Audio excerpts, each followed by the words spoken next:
1983년 2월 20일 오전 11시 저는 미그-19를 몰고 서해 상공을 날고 있었습니다. 뒤에서는 북한 전투기가 총을 쏘며 쫓아왔죠. 반역자 한승철, 즉시 착륙하라. 하지만 저는 돌아갈 수 없었습니다. 저는 1983년 29의 나이에 미그-19 전투기를 몰고 북한을 탈출했습니다.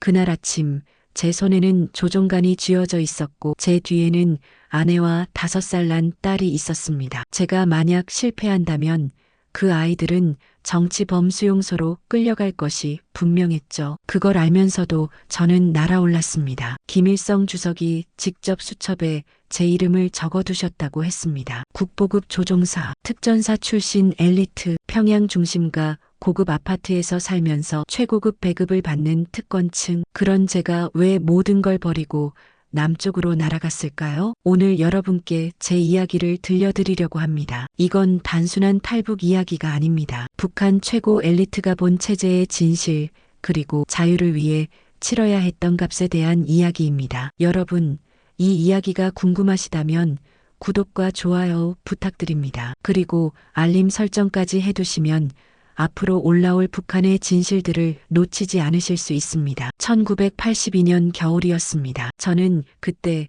조선인민군 공군 대위였고 순안 비행장에서 미그-19를 몰고 있었죠. 김책 공군대학을 수석으로 졸업했고 특전사 훈련까지 마친 엘리트 중에 엘리트였습니다. 그날도 평소처럼 동해안 경비 비행을 하고 있었습니다. 고도 2000m, 속도 시속 700km, 푸른 하늘과 바다가 제 눈앞에 펼쳐져 있었죠. 그때 제 눈에 뭔가 이상한 게 보였습니다. 바다 위에 떠다니는 노란색 물체. 처음엔 그냥 쓰레기려니 했는데 뭔가 신경이 쓰였습니다. 기지로 돌아와서도 그 생각이 머리에서 떠나지 않았습니다. 그날 밤 저는 몰래 해안으로 나갔습니다. 파도에 밀려온 그것을 집어들었을 때 제 손은 떨리고 있었습니다. 남조선에서 온 라면 봉지였습니다. 그리고 거기에는 믿을 수 없는 문구가 적혀 있었습니다. 변질시 교환 가능. 저는 그 자리에 멍하니 서 있었습니다. 남조선은 당에서 말하는 것처럼 굶주리는 땅이 아니었습니다. 오히려 식품이 상하면 바꿔준다고요? 북한에서는 상상도 할 수 없는 일이었습니다. 우리는 썩은 옥수수라도 감사히 먹어야 했으니까요. 그날 밤 저는 처음으로 의심하기 시작했습니다. 우리가 배운 것들이, 우리가 믿어온 것들이 과연 진실일까? 라면 봉지 사건 이후 저는 겉으로는 평범한 일상을 이어갔습니다. 매일 아침 6시에 일어나 김일성 초상화에 절을 하고 7시에 비행장으로 출근했습니다. 제 동료들은 모두 저처럼 선발된 엘리트들이었죠. 우리는 조국을 지키는 하늘의 방패라고 배웠고 그렇게 믿었습니다. 평양 중구역에 있던 우리 집은 60평방미터짜리 아파트였습니다. 북한에서는 이게 최고급이었죠. 거실에는 당연히 김일성, 김정일 초상화가 걸려 있었고 매주 토요일마다 깨끗이 닦아야 했습니다. 먼지라도 쌓이면 불경제로 끌려갈 수 있었으니까요. 아내 영희는 경공업성에서 일했습니다. 우리 딸 수진이는 당시 5살이었는데 인민학교 입학을 앞두고 있었죠. 저녁이면 수진이가 유치원에서 배운 노래를 불렀습니다. 우리의 아버지 김일성 원수님, 우리의 어머니 조선노동당. 그 노래를 들으며 저는 밥을 먹었습니다. 그날의 배급은 쌀 300g, 옥수수 200g, 그리고 명태 1마리였습니다. 공군 장교 가족이니까 받을 수 있는 양이었죠. 일반 주민들은 이것의 절반도 못 받았습니다. 하지만 문제는 배급이 점점 줄어들고 있다는 거였습니다. 동무, 오늘은 쌀이 없다고 하네요. 대신 옥수수를 더 준다는데. 배급소 앞에서 영희가 한숨을 쉬며 말했습니다. 1980년대 초반 북한 경제는 이미 삐걱거리고 있었습니다. 소련의 지원이 줄어들면서 공장들이 하나둘씩 멈춰서고 있었죠. 비행장도 마찬가지였습니다. 연료가 부족해서 제대로 된 훈련 비행을 할 수 없었습니다. 일주일에 한 번 날면 다행이었죠. 나머지 시간에는 경납고에서 정치학습을 했습니다. 동무들, 미제의 침략 야욕을 분쇄하기 위해 우리는 언제든 출격할 준비가 되어 있어야 합니다. 정치지도원의 목소리가 경납고에 울려 퍼졌습니다. 우리는 박수를 쳤습니다. 박수를 치지 않으면 열성이 부족하다는 평가를 받았으니까요. 그러던 어느 날이었습니다. 제 동기였던 김철수 대위가 갑자기 사라졌습니다. 전날까지 함께 비행했던 동료였는데 아침에 보니 그의 자리가 비어 있었죠. 김철수 동무는 어디 갔습니까? 제가 조심스럽게 물었습니다. 정치지도원이 차갑게 대답했습니다. 그 동무는 사상이 불순하여 조치되었다. 더 이상 그 이름을 입에 올리지 말라. 그날 이후로 아무도 김철수에 대해 말하지 않았습니다. 마치 처음부터 존재하지 않았던 사람처럼 저는 그날 밤 잠을 이룰 수 없었습니다. 철수는 제가 아는 한 가장 충성스러운 동무였습니다. 그런 사람도 하루아침에 사라질 수 있다는 게 무서웠습니다. 며칠 후 저는 비행 중에 몰래 라디오 주파수를 돌려봤습니다. 평소엔 군사 주파수만 사용하지만 그날은 뭔가에 이끌리듯 다이얼을 돌렸죠. 지직 지직 그리고 선명한 목소리가 들려왔습니다. 여기는 서울입니다. 지금부터 북한의 간부 동지들에게 말씀드립니다. 여러분이 알고 계신 남한은 진짜 남한이 아닙니다. 강인덕이라는 사람의 목소리였습니다. 저는 황급히 주파수를 원래대로 돌렸습니다. 발각되면 즉시 총살이었으니까요. 하지만 그 짧은 순간에 들은 이야기들이 제 머릿속에서 맴돌기 시작했습니다. 그날 밤 영희가 말했습니다. 여보, 요즘 장마당에 쌀이 없대요. 중국에서 몰래 들어오는 것도 끊겼다고. 저는 아무 말도 하지 못했습니다. 국보급 조종사의 아내도 장마당 걱정을 해야 하는 게 우리 조국의 현실이었습니다. 수진이는 그날도 밥을 다 먹지 못했습니다. 옥수수밥이 목에 걸린다며 물만 마셨죠. 저는 딸의 마른 팔을 보며 생각했습니다. 이게 정말 우리가 지켜야 할 낙원인가? 그 후로 저는 비행할 때마다 조금씩 남쪽 방송을 듣기 시작했습니다. 고도 3000m 상공에서는 누가 감시할 수도 없었죠. 헤드셋에서 들려오는 강인덕의 목소리는 제가 알던 세상을 하나씩 무너뜨렸습니다. 북한 주민 여러분, 남한에는 쌀이 넘쳐납니다. 먹을 게 너무 많아서 버리는 게 문제입니다. 여러분이 굶주리는 동안 김일성 일가는 산의 진미를 드십니다. 처음엔 믿고 싶지 않았습니다. 미제의 심리전이라고 거짓말이라고 생각하려 했죠. 하지만 제가 직접 본 라면 봉지가 자꾸 떠올랐습니다. 변질시 교환 가능. 그게 거짓말일 수는 없었습니다. 1982년 가을이었습니다. 저는 김일성 종합대학 출신 선임 조종사와 함께 평양 순환구역의 한 식당에 갔습니다. 당 간부용 특별 식당이었죠. 거기서 우리는 소주를 마셨습니다. 승철 동무, 솔직히 말해보게 자네도 느끼고 있지 않나? 뭔가 잘못되어 가고 있다는 걸. 선임이 취기가 오르자 조심스럽게 말했습니다. 저는 주위를 둘러봤습니다. 다행히 다른 손님들은 멀리 떨어져 있었죠. 무슨 말씀이십니까? 연료도 없고 부품도 없고 우리 미국이들은 반이 고장나 있네. 이게 어떻게 미제와 싸우겠나? 그런데 당에서는 계속 승리했다고만 하지. 선임의 목소리에는 좌절이 묻어 있었습니다. 저는 그날 밤 깊은 생각에 빠졌습니다. 며칠 후 저는 더 큰 충격을 받았습니다. 비행장 정비사 한 명이 탈영을 시도하다 잡혔습니다. 그는 공개 처형되었죠. 전 비행대원들이 광장에 모였고 우리는 그가 총살당하는 걸 지켜봐야 했습니다. 반역자 박철호는 조국을 배신하고 적에게 투항하려 했다. 인민의 이름으로 사형을 집행한다. 총성이 울렸습니다. 23세 청년이 그렇게 쓰러졌습니다. 저는 그의 눈을 봤습니다. 절망과 후회가 가득한 눈이었죠. 나도 저렇게 될 수 있다. 그 생각이 머리를 떠나지 않았습니다. 집으로 돌아왔을 때 영희가 울고 있었습니다. 여보, 수진이가 학교에서 또 쓰러졌대요. 영양실조래요. 제 딸이 굶주리고 있었습니다. 국보급 조종사의 딸이. 저는 그날 밤 결심했습니다. 더 이상 이대로는 안 되겠다고. 며칠 동안 고민했습니다. 탈부? 그건 곧 죽음을 의미했습니다. 실패하면 3대가 멸족당하죠. 하지만 이대로 있으면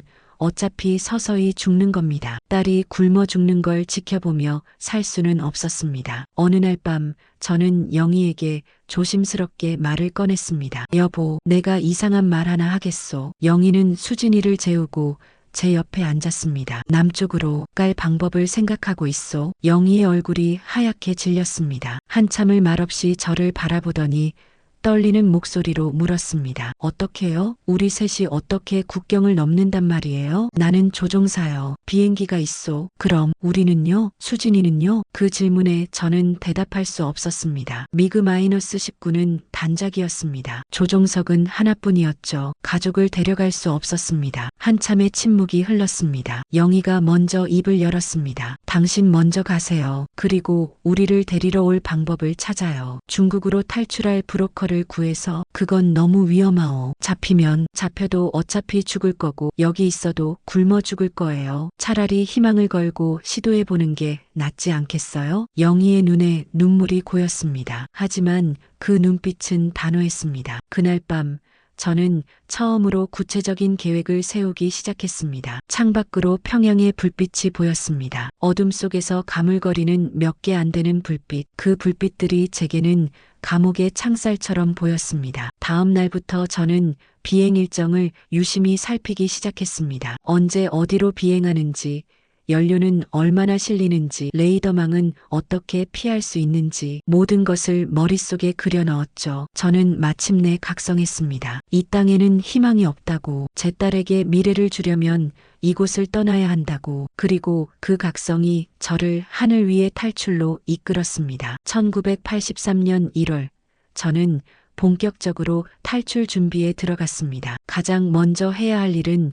비행 일정을 파악하는 것이었습니다. 매주 훈련 계획표가 나왔지만 연료 부족 때문에 자주 취소되곤 했죠. 저는 취소되지 않을 만한 중요한 훈련 일정을 노려야 했습니다. 2월 초 드디어 기회가 왔습니다. 로켓 사격 훈련이 예정되어 있었죠. 실탄을 싣고 비행하는 훈련이었습니다. 이런 훈련은 취소되는 경우가 거의 없었습니다. 저는 비행 계획서를 몇 번이고 들여다봤습니다. 개천 비행장에서 이륙해서 동해, 상공을 거쳐 훈련 구역으로 가는 코스였죠. 만약 편대에서 이탈해 남쪽으로 기수를 돌린다면 서해 쪽으로 빠져나갈 수 있었습니다. 하지만 문제는 연료였습니다. 미그-19의 최대 항속거리는 약 2000km, 개천에서 서해를 거쳐 남쪽까지 가려면 연료가 빠듯했습니다. 실수하면 바다에 추락할 수도 있었죠. 밤마다 저는 머릿속으로 시뮬레이션을 돌렸습니다. 이륙 후 30분,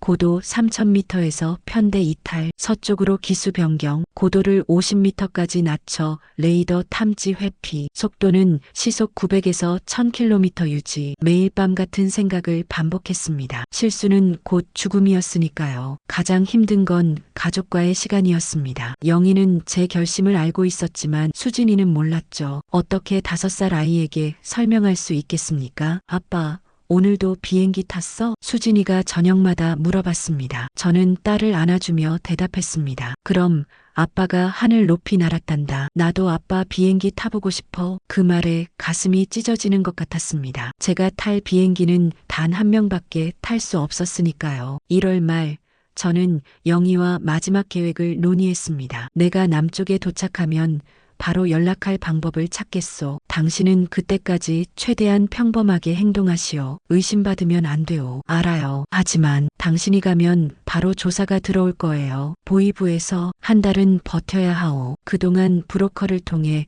중국으로 넘어갈 준비를 하시오. 내가 남쪽에서 돈을 보낼 테니. 영희가 고개를 끄덕였습니다. 우리 둘 다 알고 있었습니다. 이게 얼마나 위험한 계획인지, 실패 확률이 성공 확률보다 훨씬 높다는 것도. 만약 내가 실패하면. 그런 말하지 마세요. 당신은 최고의 조종사잖아요. 꼭 성공할 거예요. 하지만 영희의 눈에는 눈물이 고여 있었습니다. 2월 중순 저는 비행장 정비사들과 친해지려 노력했습니다. 탈출 당일 비행기 상태가 완벽해야 했으니까요. 동무 고생이 많소. 이거 담배인데 한 대 피우시오. 저는 정비사에게 귀한 담배를 건네며 말했습니다. 아이고, 대위 동무 고맙습니다. 비행기는 걱정 마십시오. 제가 직접 점검하겠습니다. 그렇게 저는 제 비행기가 최상의 상태로 유지되도록 신경 썼습니다. 출발 일주일 전 저는 영희에게 편지를 써두었습니다. 만약 제가 실패한다면 남기고 싶은 말들이었죠. 하지만 다시 생각해보니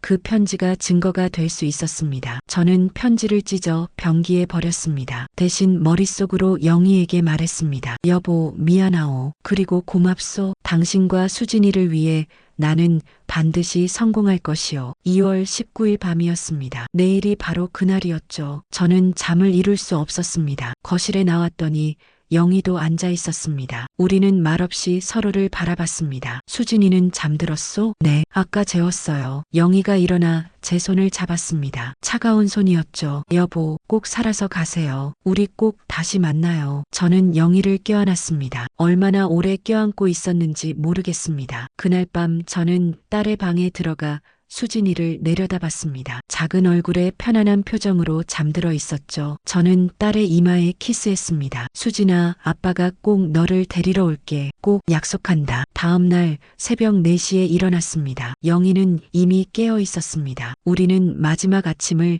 함께 먹었습니다. 옥수수죽이었죠. 잘 다녀오세요. 영희의 목소리가 떨렸습니다. 저는 군복을 차려입고 현관문으로 향했습니다. 돌아보니 영희가 서 있었습니다. 눈물을 참으려 애쓰는 모습이었죠. 여보, 사랑하오. 저도 사랑해요. 저는 문을 열고 나갔습니다. 뒤를 돌아보지 않았습니다. 돌아보면 결심이 흔들릴 것 같았으니까요. 개천 비행장으로 가는 차 안에서 저는 평양의 새벽 거리를 바라봤습니다. 어쩌면 마지막으로 보는 풍경일지도 모른다고 생각했습니다. 비행장에 도착했을 때 동이 트고 있었습니다. 저는 경납고로 향했습니다. 오늘이 바로 그날이었습니다. 제 운명이 결정되는 날, 1983년 2월 20일 오전 9시, 저는 경납고 앞에 서 있었습니다. 제 미그-19가 아침 햇살을 받아 은빛으로 빛나고 있었죠. 정비사들이 마지막 점검을 하고 있었습니다. 대위 동무, 비행기 상태 최상입니다. 연료도 가득 채웠습니다. 수고했소. 저는 침착하게 대답했지만 속으로는 심장이 미친 듯이 뛰고 있었습니다. 편대장이 다가왔습니다. 승철 동무, 오늘 사격 훈련 잘 부탁하네. 로켓 명중률 높여야 표창 받을 수 있을 테니. 네.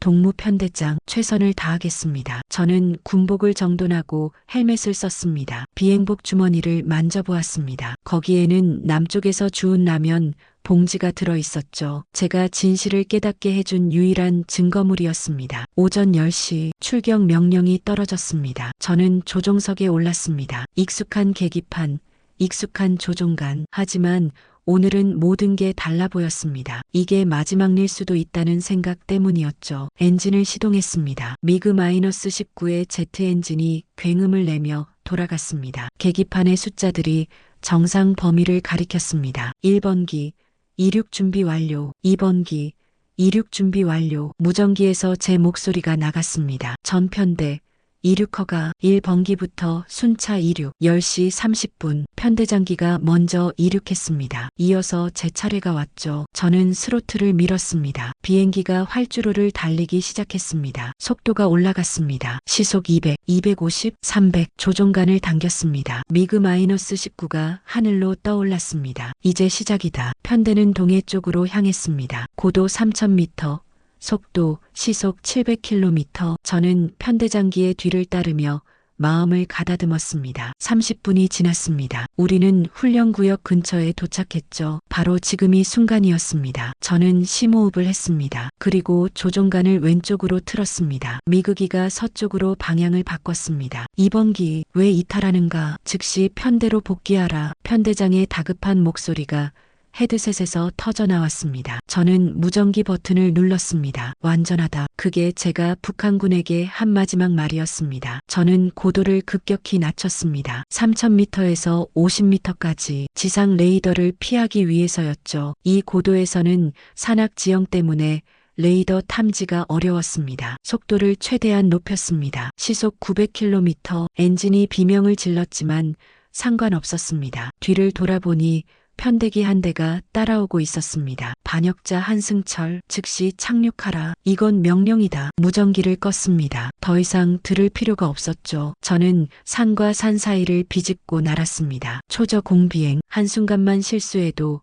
산에 부딪혀 폭발할 수 있었습니다. 추격기가 점점 가까워졌습니다. 그들도 저를 막으려고 필사적이었죠. 퍽! 기체에 무언가 스치는 소리가 들렸습니다. 총알이었습니다. 그들이 발포하기 시작한 겁니다. 저는 이를 악물고 기체를 좌우로 흔들었습니다. 회피기동. 또 다른 총알이 날개를 스쳤습니다. 제발, 제발 버텨다오. 서해가 보이기 시작했습니다. 저 푸른 바다만 건너면 자유였습니다. 해안선을 넘었습니다. 이제 바다 위였죠. 추격기는 여전히 뒤에 있었습니다. 총알이 또 날아왔습니다. 이번엔 엔진 근처를 스쳤습니다. 경고등이 켜졌죠. 연료 탱크가 손상되었습니다. 안 돼. 이제 거의 다 왔는데 연료가 새고 있었습니다. 남은 연료로는 남쪽 기지까지 갈 수 있을지 확신할 수 없었습니다. 그때 무전기에서 새로운 목소리가 들렸습니다. 미확인 기체, 여기는 대한민국 공군이다. 당신은 지금 우리 영공에 진입했다. 즉시 응답하라. 남쪽이었습니다. 저는 황급히 무전기를 켰습니다. 이쪽은 조선인민군 공군 한승철 대위입니다. 귀순을 희망합니다. 알겠다. 우리 전투기를 따라오라. 수원 기지로 안내하겠다. 창밖을 보니 F-5 전투기 2대가 양옆에서 저를 호위하고 있었습니다. 북한 추격기는 더 이상 따라오지 않았죠. NLL을 넘어올 수 없었으니까요. 저는 F-5를 따라 남쪽으로 날았습니다. 연료 게이지가 바닥을 가리키고 있었습니다. 연료가 거의 없습니다. 빨리 착륙해야 합니다. 알겠다. 수원 기지가 저기 보인다. 조금만 버텨라. 저 멀리 활주로가 보였습니다. 하지만 엔진에서 이상한 소리가 나기 시작했습니다. 연료가 바닥났습니다. 엔진 정지, 엔진 정지. 저는 활공으로 전환했습니다. 엔진 없이 미끄러지듯 날았죠. 고도가 빠르게 떨어졌습니다. 300m, 200m, 100m 활주로가 눈앞에 다가왔습니다. 50m. 저는 랜딩 기어를 내렸습니다. 쿵! 바퀴가 활주로에 닿았습니다. 거친 착륙이었지만 성공했습니다. 비행기가 활주로를 미끄러지며 멈춰섰습니다. 11시 4분. 저는 자유의 땅에 도착했습니다. 조종석 캐노피를 열었습니다. 따뜻한 공기가 얼굴에 닿았습니다. 같은 하늘이었지만 다른 느낌이었죠. 한국군 병사들이 총을 겨누며 다가왔습니다. 당연한 일이었습니다. 적국의 전투기가 날아온 거니까요. 손 들고 천천히 내려와. 저는 두 손을 들고 천천히 조종석에서 내려왔습니다. 다리에 힘이 풀려 비틀거렸지만 병사들이 저를 부축했습니다. 그 순간 저는 무너져 내렸습니다. 긴장이 풀리면서 눈물이 쏟아졌습니다. 저는 활주로 바닥에 주저앉아 울었습니다. 감사합니다. 감사합니다. 저는 성공했습니다. 하지만 영희와 수진이가 떠올랐습니다. 여보, 수진아, 조금만 기다려. 내가 꼭 너희를 데리러 갈게. 저는 수원 공군기지에서 국정원으로 이송되었습니다. 3일 동안 계속된 조사, 그들은 제가 간첩이 아닌지 확인해야 했죠. 저는 모든 것을 솔직하게 말했습니다. 북한의 군사 기밀, 비행장 위치, 레이더망 정보까지. 한승철 대위, 당신이 제공한 정보는 매우 귀중합니다. 대한민국은 당신을 환영합니다. 조사관이 악수를 청했습니다. 저는 그 손을 잡으며 물었습니다. 제 가족을 빼낼 수 있습니까? 아내와 딸이 평양에 있습니다. 조사관의 표정이 어두워졌습니다. 솔직히 말씀드리겠습니다. 어렵습니다. 이미 보위부에서 당신 가족을 감시하고 있을 겁니다. 하지만 방법을 찾아보겠습니다. 그날 밤 저는 제공된 숙소에서 잠을 이룰 수 없었습니다. 영희와 수진이가 지금 무슨 일을 겪고 있을지 상상만 해도 미칠 것 같았습니다. 이틀 후 소식이 왔습니다. 한대위님, 평양 소식통에게서 연락이 왔습니다. 당신 가족이 조사를 받고 있다고 합니다. 조사요? 어디서요? 보위부입니다. 아직 구금되진 않았지만 시간 문제일 것 같습니다. 제 다리에 힘이 풀렸습니다. 한편 평양에서는 영희가 지옥을 겪고 있었습니다. 제가 탈출한 바로 그날 오후 보위부 요원들이 집에 들이닥쳤다고 했습니다. 동무는 반역자 한승철의 처인가? 네, 그렇습니다만 남편이 언제부터 이상한 행동을 보였는가? 솔직히 말하지 않으면 동무도 같이 끌려간다. 영희는 수진이를 꼭 안고 떨었다고 합니다. 5살 난 아이는 무슨 일인지도 모른 채 엄마의 품에서 울었죠. 저는 아무것도 몰랐습니다. 남편이 그럴 줄은. 거짓말. 처가 모를 리 없다. 공범일 것이다. 보이부 요원들은 집을 샅샅이 뒤졌습니다. 혹시 남쪽과 연결된 증거가 있는지 찾으려고요. 다행히 저는 아무것도 남기지 않았습니다. 며칠 동안 영희는 매일 보이부에 불려가 조사를 받았습니다. 남편이 남조선 방송을 들었는가? 모릅니다. 탈출 계획을 알고 있었는가? 몰랐습니다. 영희는 계속 부인했습니다. 저와 나눈 대화를 절대 말할 수 없었죠. 말하는 순간 자신과 수진이도 끝이었으니까요. 한 달이 지났습니다. 보이부는 영희가 공범이라는 확실한 증거를 찾지 못했습니다. 하지만 그렇다고 풀어주지도 않았죠. 동무의 남편은 조국을 배신한 반역자다. 동무와 그 딸도 반역자의 가족이다. 알겠는가? 그 말이 무엇을 의미하는지 영희는 알았습니다. 3대 처벌. 얼마 후 명령이 떨어졌습니다. 반역자 한승철의 가족을 요덕 수용소로 이송하라. 영희와 수진이는 정치범 수용소로 끌려갔습니다. 그곳은 지옥이었습니다. 수용소에서 영희는 하루 16시간씩 강제 노동을 해야 했습니다. 광산에서 석탄을 캐는 일이었죠. 먹을 것은 옥수수 알갱이 몇 개가 들어간 묽은 죽이 전부였습니다. 수진이는 겨우 5살이었지만 수용소 아이들과 함께 풀을 뜯어야 했습니다. 그 풀로 토끼 먹이를 만드는 일이었죠. 엄마, 배고파요. 아빠는 언제 와요? 수진이가 물었습니다. 영희는 대답할 수 없었습니다. 눈물만 흘렸죠. 한국에서 저는 이 소식을 듣고 무너졌습니다. 안 됩니다. 제가 잘못했습니다. 제발 그 사람들은 살려주십시오. 하지만 아무도 제 목소리를 들을 수 없었습니다. 저는 이미 남쪽에 있었고 그들은 북쪽에 있었으니까요. 국정원 담당자가 말했습니다. 한대위님, 진심으로 죄송합니다. 우리도 최선을 다하고 있습니다. 중국의 브로커들과 연결해서 탈출로를 찾고 있습니다. 하지만 정치범 수용소에서 빼내는 건 거의 불가능합니다. 저는 매일 밤 술을 마셨습니다. 취해서 쓰러질 때까지. 그래야 영희와 수진이 생각이 조금이나마 희미해졌으니까요. 대한민국 정부는 저에게 15억 원의 귀순 포상금을 주었습니다. 저는 그 돈의 대부분을 브로커들에게 주었습니다. 제발 제 가족을 빼내주십시오. 돈은 얼마든지 드리겠습니다. 브로커들은 돈을 받고 시도했습니다. 하지만 매번 실패했죠. 정치범 수용소는 북한에서도 가장 경비가 삼엄한 곳이었습니다. 2년이 지났습니다. 어느 날 브로커에게서 연락이 왔습니다. 한 선생님, 부인께서. 네, 영희가 어떻게 됐습니까? 사망하셨습니다. 광산 사고였다고 합니다. 전화기가 손에서 떨어졌습니다. 영희가 죽었다고? 저는 그 자리에 주저앉았습니다. 비명을 지르고 싶었지만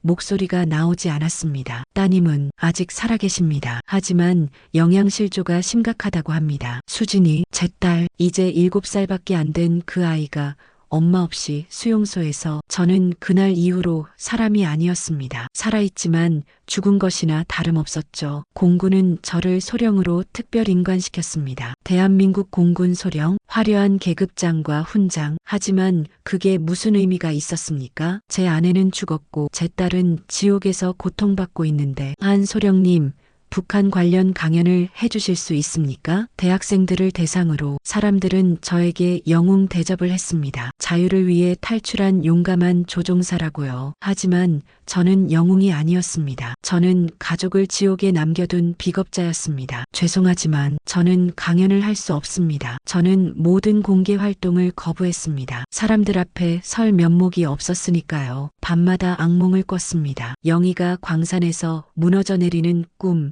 수진이가 굶주려 울부짖는 꿈. 아빠, 왜 나 혼자 두고 갔어요? 왜요? 꿈속에서 수진이가 물었습니다. 저는 대답할 수 없었습니다.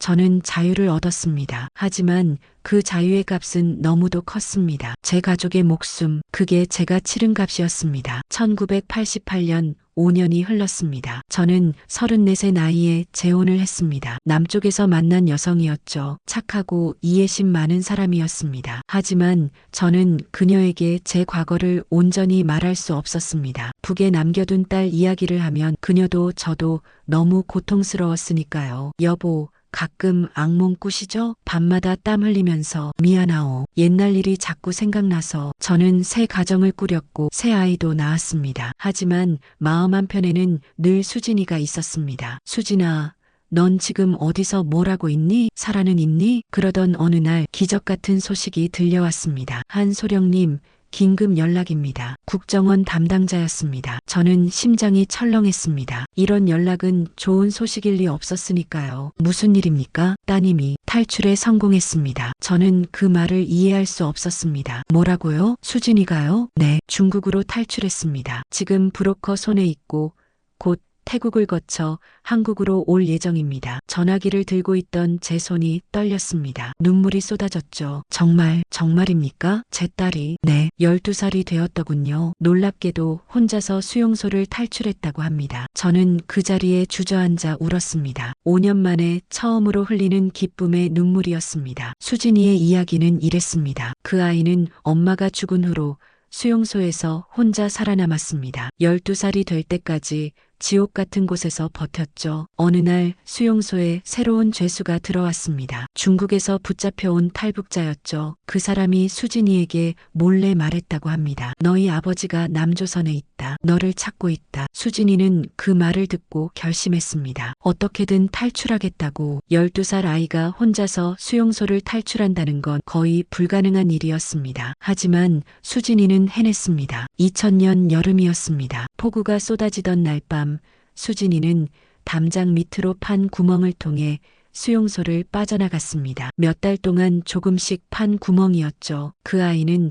산속을 헤매며 두만강까지 걸어갔습니다. 얼마나 힘들었을지 상상이 안 됩니다. 굶주린 채로 추위에 떨면서 혼자서 두만강을 건널 때 물에 빠질 뻔했다고 합니다. 하지만 운 좋게 중국 쪽 마을 사람에게 발견되었죠. 아저씨, 제발 도와주세요. 저는 남조선으로 가야 해요. 아빠가 거기 있어요. 수진이는 중국어를 할 줄 몰랐지만 울면서 애원했다고 합니다. 그 마을 사람은 조선족이었고 불쌍히 여겨 브로커를 연결해줬습니다. 브로커는 돈을 요구했습니다. 하지만 수진이에게는 돈이 없었죠. 남조선에 있는 제 아빠한테 연락하면 돈을 줄 거예요. 아빠 이름은 한승철이에요. 공군 소령이에요. 브로커는 반신반의했지만 확인해봤습니다. 그리고 제게 연락이 온 거였죠. 돈은 얼마든지 주겠습니다. 제발 제 딸을 안전하게 데려와 주십시오. 저는 남은 재산을 모두 쏟아부었습니다. 2천만 원. 브로커들에게는 적지 않은 돈이었죠. 한 달 후 수진이는 중국을 거쳐 태국으로 갔습니다. 그리고 태국 한국 대사관에서 보호를 요청했죠. 2000년 9월 수진이는 인천공항에 도착했습니다. 저는 공항에 나갔습니다. 도착 게이트 앞에서 기다리면서 심장이 터질 것 같았습니다. 어떤 모습일까? 날 알아볼까? 원망하지 않을까? 문이 열렸습니다. 사람들이 하나둘씩 나왔죠. 그리고 작고 마른 소녀가 보였습니다. 수진이었습니다. 5살 때 헤어졌던 그 아이가 이제 12살이 되어 있었습니다. 너무 말랐고 키도 또래보다 한참 작았죠. 얼굴에는 상처 자국들이 있었습니다. 수진아, 제가 소리쳤습니다. 수진이가 고개를 돌렸습니다. 우리의 눈이 마주쳤습니다. 수진이는 한참을 저를 바라보더니 천천히 다가왔습니다. 그리고 말했습니다. 아빠, 맞죠? 목소리가 너무 작아서 겨우 들을 수 있었습니다. 그래, 아빠야. 수진아, 미안해. 정말 미안해. 저는 딸을 끌어안았습니다. 뼈만 남은 작은 몸이었습니다. 수진이는 울지 않았습니다. 아마 눈물이 다 말라버린 것 같았죠. 하지만 제 가슴에 얼굴을 묻고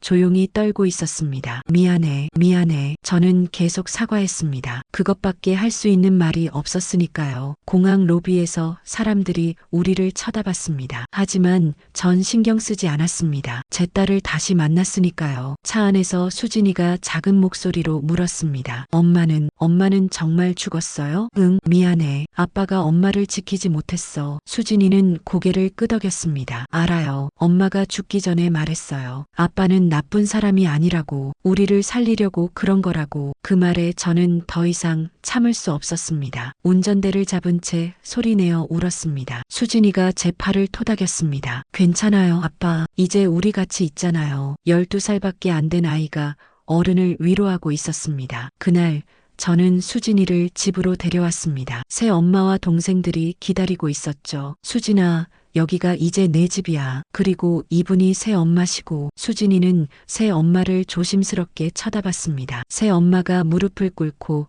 수진이와 눈높이를 맞췄습니다. 수진아, 반가워. 많이 힘들었지? 이제 걱정 마. 여긴 안전해. 수진이는 작게 고개를 숙였습니다. 그날 밤 수진이에게 방을 마련해줬습니다. 푹신한 침대, 따뜻한 이불, 그리고 새 옷들. 수진아, 배고프지? 뭐 먹을래? 아빠, 밥 있어요? 물론이지. 뭐든지 먹고 싶은 거 말해봐. 그냥 하얀 밥이요. 하얀 쌀밥. 제 가슴이 또 아렸습니다. 이 아이는 7년 동안 제대로 된 밥 한 끼 먹지 못했던 겁니다. 그날 밤 수진이는 밥 3공기를 먹었습니다. 그리고 처음으로 웃었죠. 아빠, 맛있어요. 그 미소를 보는 순간 저는 다짐했습니다. 이제 이 아이를 절대 놓치지 않을 거야. 평생 지켜줄 거야. 수진이가 온 후로 우리 집은 조금씩 변했습니다. 처음 몇 달은 힘들었습니다. 수진이는 밤마다 악몽에 시달렸죠. 비명을 지르며 깨어나곤 했습니다. 엄마, 엄마. 그럴 때마다 저는 달려가 수진이를 안아줬습니다. 괜찮아, 수진아. 여긴 안전해. 아빠가 여기 있어. 수진이는 한참을 떨다가